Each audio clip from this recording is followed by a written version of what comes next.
Reverend Don Lewis coming to you from the beautiful metaverse, and more specifically from beautiful Danville, Illinois, homeland of the Corellian tradition. And here in central Illinois, it is relatively nice today. Yesterday it was awfully warm, but we had quite the storm last night, which has made it much more temperate today. And I personally am quite happy with that. This is Midday with Reverend Don. Welcome. If you follow Midday with Reverend Don, you know that you can directly take part in our conversation by typing your thoughts or comments on whatever platform you're watching it on, if you're watching live, and they should show up here in my chat room. On days when I do not have a guest, you can actually see the chat room on the screen. When I have a guest, I don't usually do that because I want to have more of the screen available, but when it's just me, we share the chat room. To everyone watching, hello. I hope you're having a lovely week so far. Yesterday, I spoke on the subject of leadership, and I'm going to speak on that subject again today. As you know, for a while, I was speaking on the subject of the rise of Christian nationalism in certain political issues. Not necessarily partisan political issues, but political issues. I think a lot of people mistake the issues I'm speaking of for being partisan. I think that you would be surprised by how much they're not. Hello to Antonio in the chat room. But one of the questions people were asking me as we look at things like Project 2025, for example, or whatever they're calling it this week, what can we do? You know, I've talked about the Pagan World Congress as being a place we can come together and talk about ideas. But you know, it occurred to me that one of the things I can talk about, one of the things I can personally do, is talk about leadership.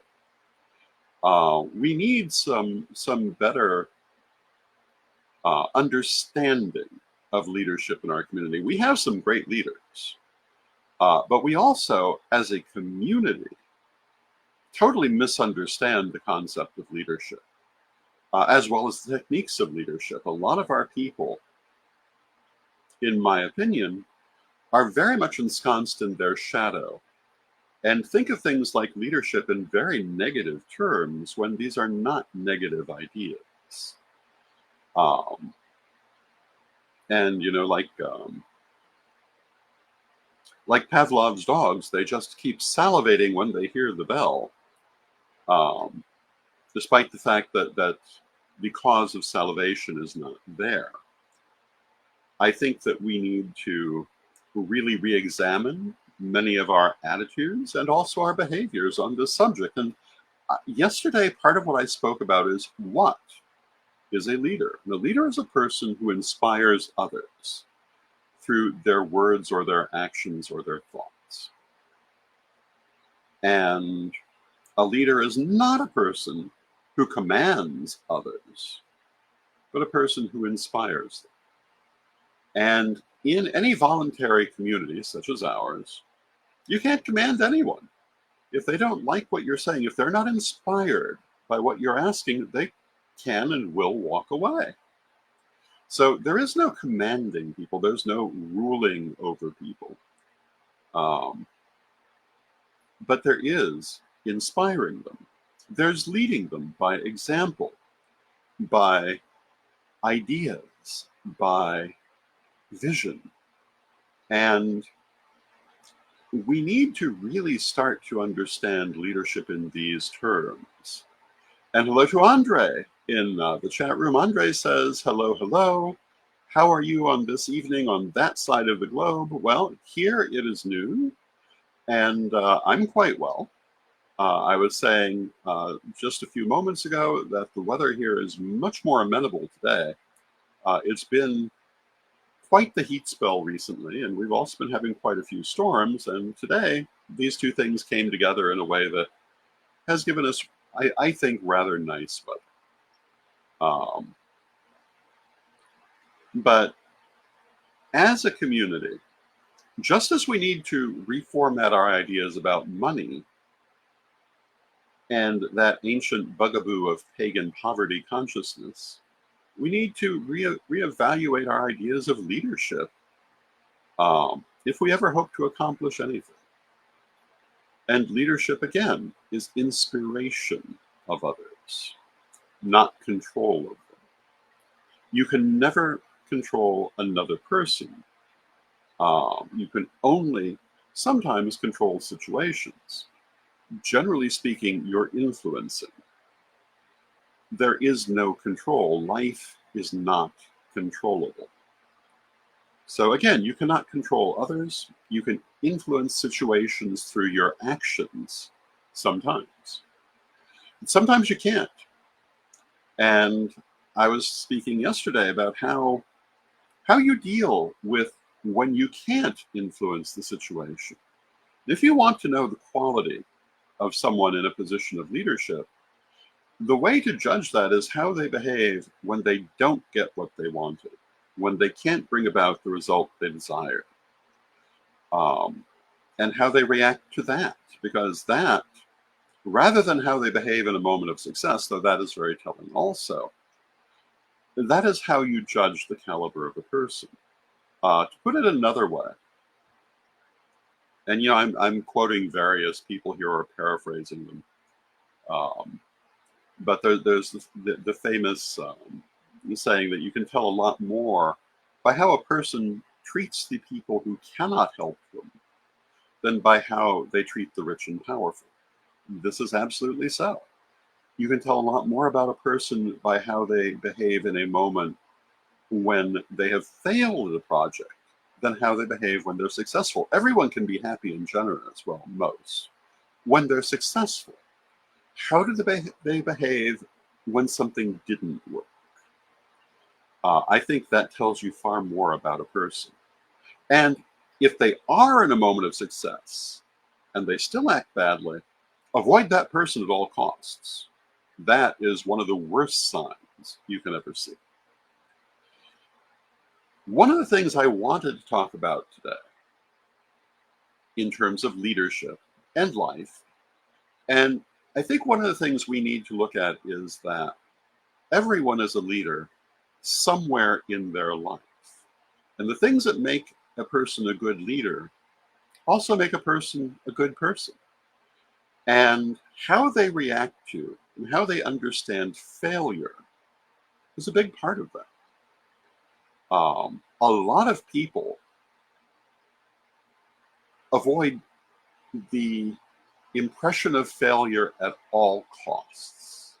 And if they do fail at something, they avoid any sense of accountability or responsibility by any means necessary. And this is partly a result of the culture that we live in. And it's heavily a result of the way that conservative Christian religion is structured, because punishing failure is a huge part of that mindset. And as a result, many people are terrified of failure. As pagans, we need not to think that way. Failure is where you get your education. You do not learn anything by always being right. You do not learn anything by always succeeding at everything you try. If you always succeed at everything you try, you're not trying very much. And that should be obvious. People often ask, why is life so hard? Why do we need difficult lessons in life? And the answer is, it's what we learn from. This is what builds us as people. And if you think about your own schooling, and everyone who is likely to be watching this broadcast had some formal schooling, if not a great deal of it. And you will remember that it's unlikely that there was very much that you got right the first time you tried it. You had to try it, maybe fail at it, try it again, get a little better, and eventually perfect it. If you can remember learning to write, I think this should be particularly obvious, because making the shapes of those letters the first time um, is not generally a wonderful success. It may not be a miserable failure, but it takes practice. You have to learn. Everything in life is that way. And while you're learning, you're going to have a lot of failures. You cannot regard this as an unacceptable mistake. Now, if you failed because you did not do what you knew you needed to do, well, that's something to pay attention to. You still shouldn't just beat yourself up over it. Instead, when you experience a failure, you look at it and you say, well, why didn't that work? Was it something I shouldn't have done? Did I miscalculate what was going to be the result? Did something get in the way? Look at all of the things that influenced it to be a failure, including yourself. Did you not understand what you were doing? And none of that is bad inherently. Even if the thing that caused the failure was someone else behaving badly, that's a lesson to be learned. And then the next time that you go to do something, you know that.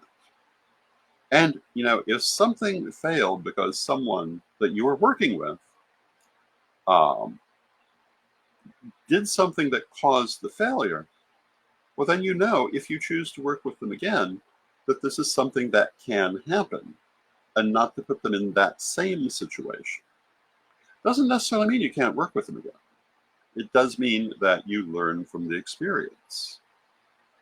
They say that if a dog experiences a bad situation in a certain place, they will then avoid the place.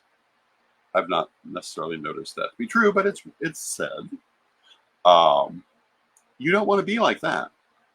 You want to understand what happened and avoid the problem, not the place, not the situation, but the problem.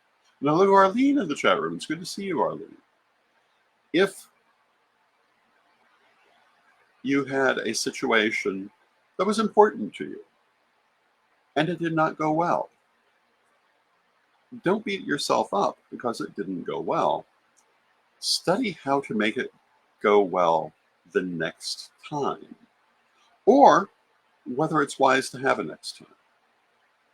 I often talk about a particular romance I was once involved in where every possible thing went wrong. And I went to Lady Crystal to ask her for the best, ask her why this is happening and what do I do about it. And she said, because this had come to the point that the person was actually knocking on my door while I was home and I did not hear them. And she said, you're blocking this. And it must have to do with internal concepts that you're holding on to in your shadow that you have not dealt with. Examine these and send them away. And I did, and that relationship moved forward. Now, did it become a great relationship? No. May there have been some other things that were blocking it, including the fact that it really wasn't meant to be, maybe. But examining my feelings on the subject and looking at the ways in which I was blocking myself proved to be immensely rewarding across the board for me, because I had no idea, and I was a very young man at that time. I had no idea some of the feelings that I had toward the subject of romance that were not on the surface. And I was able to heal those and go on to have some better experiences. It's the same in any situation you find yourself in. If it does not work, you want to look at the situation, find out why it did not work, and address that. And hello to Ed the Pagan in the chat room. It's good to see you, Ed. I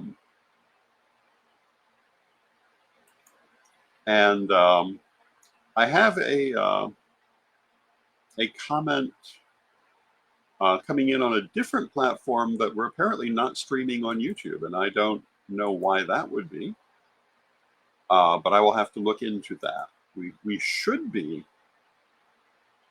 No, but I don't see us. And that I don't know. There must be a technical error. There have been a number of technical issues these last few days. But we are streaming in a number of places, as we can see from the commentary. Failure is just the steps you take to learn how to be successful. I often say practice makes perfect. Well, what do you do while you practice? You fail along the way. And eventually, you learn. I remember learning to write cursive. Oh, now Arlene says, I had to go to my subscriptions to find you on YouTube. So, yeah, I don't know. I am uncertain of what that means. I'm going to have to look into it after the broadcast. Because if Arlene is able to watch us, we must be here. But I can't do anything about it right now because I'm live. Learning to write cursive was not easy for me. And by the way, I am not one of those people who is a fan of cursive writing. I think that its time has passed, and I was never good at it anyway. I think it was most commonly illegible, unless a person really was willing to put a lot of work into it. Now, if you were very good at old-fashioned copperplate writing, copperplate cursive, that's wonderful. That was beautiful. There were not many, certainly not in my day. And all of those illegible signatures that people complain about, all that illegible writing they complain about, is people writing cursive badly. But getting back to it, it was not easy to learn. I had to work a long time to learn it. And today, I can write beautifully in cursive. Been told it looks like it's been written by a teenage girl precisely because of the way that I write. That it's very careful. It often is a little fanciful. I actually had someone once complain about their signed book because they thought it would be signed by me, and obviously some teenage office assistant had signed it. I had to write back to them and say, no, that's just how I write. Although I have to say, if they'd ever seen the writing of Merlin the Enchanter, it makes mine look unembellished. But and now Jenny says, it says live is upcoming. I came to Facebook. Yeah, I don't know what's going on with YouTube today. But I'm glad that you're here to see it. Hello, Jenny.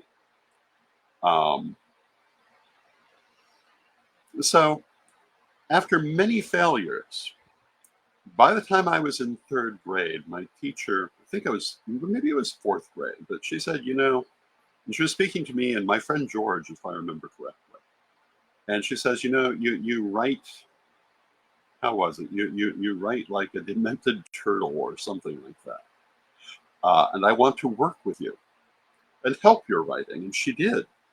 And by the end of that year, I was writing much better. And a lot of people never got that. But I had to go through many years learning to do it. I could now write, well, I have written so carefully that some people have mistaken it for print type. Partly because I'm an artist and I learned artistic lettering later. But could never have done that if I wasn't willing to fail along the way. So in your life, in your practice of leadership, and whether you know you're practicing leadership or not, you are for someone, make it acceptable to fail. And understand when you or someone else fails, that's not a catastrophe. It just means that particular idea did not work. And, there may have been insurmountable reasons that that idea did not work, or there may have been something that would have been easily changed, which caused that idea not to work. And it does not matter which of those two things it is if you learn from the experience. But if you cannot take responsibility for the experience, if you cannot take at least self-accountability for the experience, you also cannot learn from it. You have to be willing to say, okay, I did not do something right here. What was it? Something did not line up appropriately here. What was it? And if you do that, then the next time you try that thing, you may be able to avoid that same problem. I was talking to my very good friend the other day, um,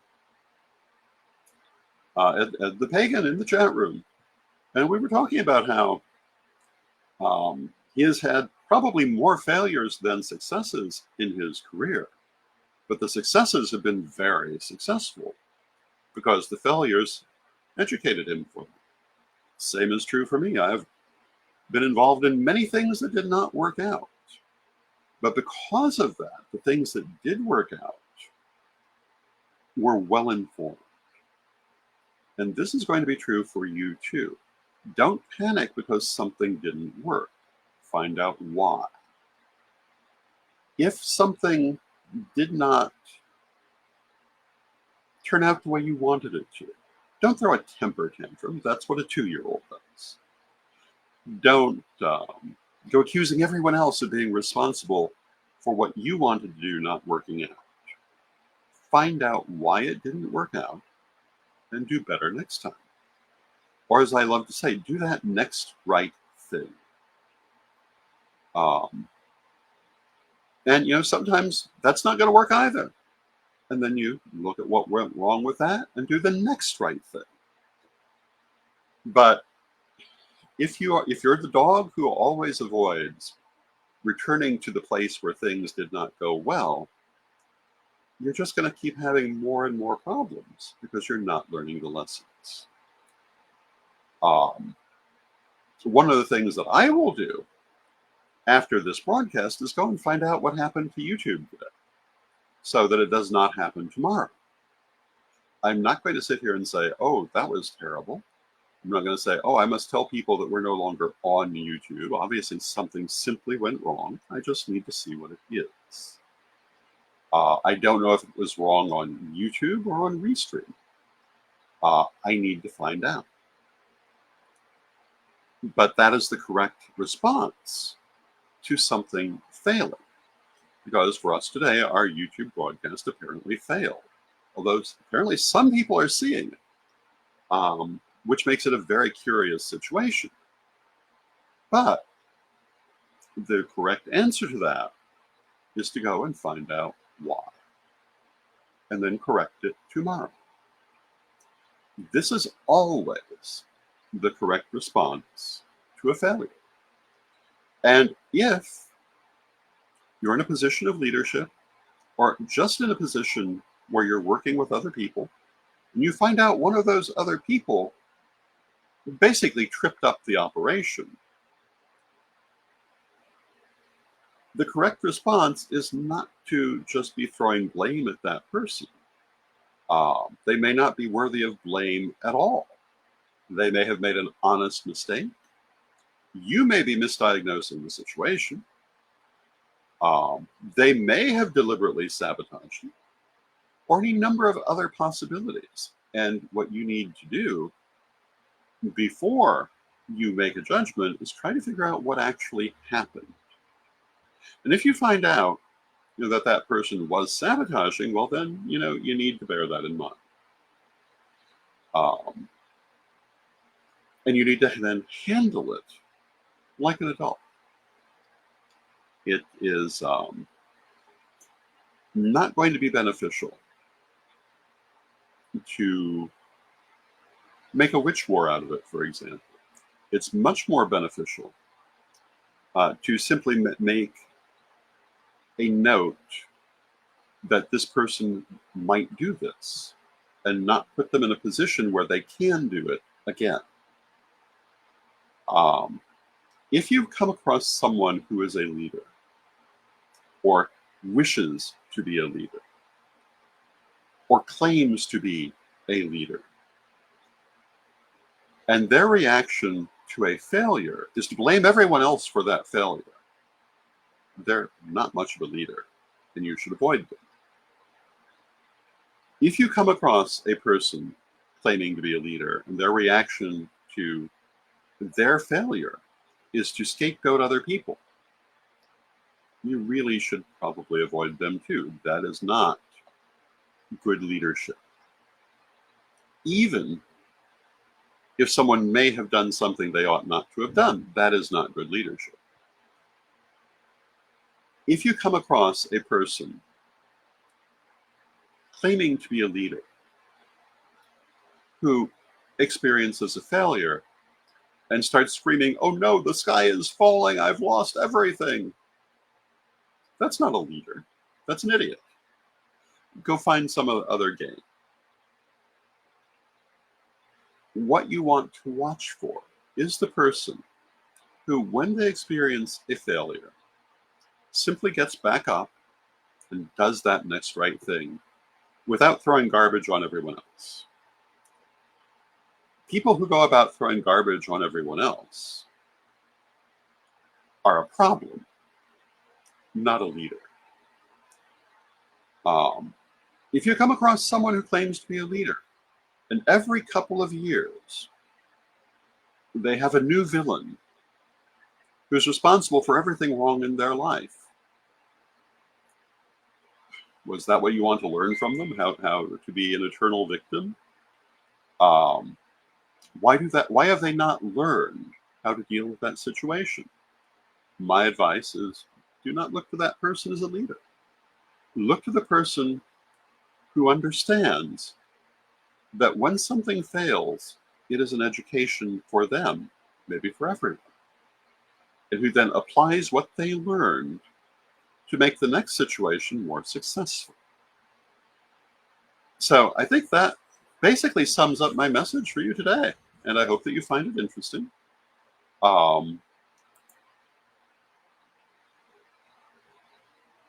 Okay. So the people who are watching us on YouTube are watching us on Divination TV.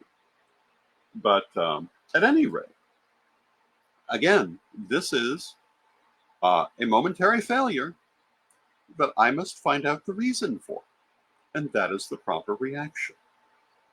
Now, before I go, I want to remind you of this book, the collector's edition of Rev Don's Super Omnibus of Magical Incantations and Invocations for All Occasions by myself and Marianne Kay. Wonderful book full of invocations, incantations, and illustrations. And a collector's edition of which we published only 125 copies, of which only 3 remain. And if you're interested in one of those 3, they are available for $75 because they are the last 3, and you can find them at CorellianPublishing.com. And we'll also be talking about them in other places. Tonight, we are planning to do our first Whatnot auction from Gaia Thrift at 7 p.m. This is another place where we've experienced some technical malfunctions on our previous attempt. And so we are handling that in exactly the way I'm describing. We are looking to see what happened and how we can how we can correct it. Not throwing temper tantrums or being angry about it, but solving it. And that is the difference between a good leader and a non-leader. And generally speaking, between a successful person and an unsuccessful person. Because if you cannot solve the problem, you simply repeat it. And I think that this is a valuable lesson to learn. So I want to thank you for joining me today. I love spending this time with you. I love all your comments. And for the people who did not get to see us on YouTube today, I apologize. And we'll get that sorted out for you. And for everyone else, I'm glad you joined us. So let us close with our prayer, as we always do. Divine Mother Goddess, Divine Father God, beloved ancestors, we thank you for all that you do for us in our lives, and we ask you to help us as we go through life to understand that we cannot always have success in our first try, that we must fail, and that we must learn from our failures, that every attempt takes us closer to our desired result if we apply the lessons that we learn, and that practice indeed makes perfect. Beloved Mother Goddess, beloved Father God, beloved ancestors, we thank you for this and everything you do in our lives, and we rejoice in your presence in our lives, and knowing you're always present in our lives. Still, from respect, we thank you for that presence, and may you be blessed now and always. May you be blessed now and always, and I am thankful for your presence in my life, and I will see you tomorrow. Oh, and tomorrow we'll be talking about Corellian publishing. Chris Copeland, who is usually my guest, is currently on vacation, so I'll probably be doing mini readings tomorrow. So if you like mini readings, tomorrow is your day. And today, have a wonderful day, and I'll see you